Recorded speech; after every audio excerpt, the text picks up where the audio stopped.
જૂનાગઢ જિલ્લાના માંગરોળ તાલુકાના આજગ ગામે એક પુલ તૂટ્યો છે અને જો કે સદનસીબે કોઈ જાનહાનિ ટળી છે। આજગ ગામે આત્રોલી ગામેથી કેશોદ તરફ જતા રોડ પર પુલ તૂટવાની ઘટના સામે આવી છે। આ રોડ કેશોદથી માધવપુરા સુધીનો છે અને જે વચ્ચે આજગ ગામ પાસે આજે પુલનું સમારકામ શરૂ હતું અને તે સમયે જ અચાનક આ પુલનો સ્લેબ ધરાશાયી થયો હતો અને પુલ ઉપર ઊભેલા લોકો નદીમાં ખાબક્યા હતા, પરંતુ સદનસીબે કોઈ જાનહાનિ ટળી હતી।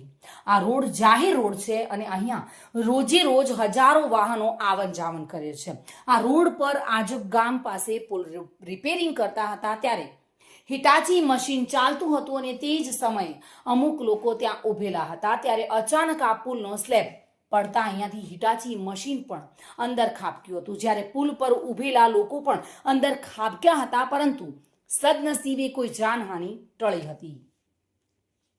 મધુ રાવલિયા સાથે bureau report, today Gujarati news.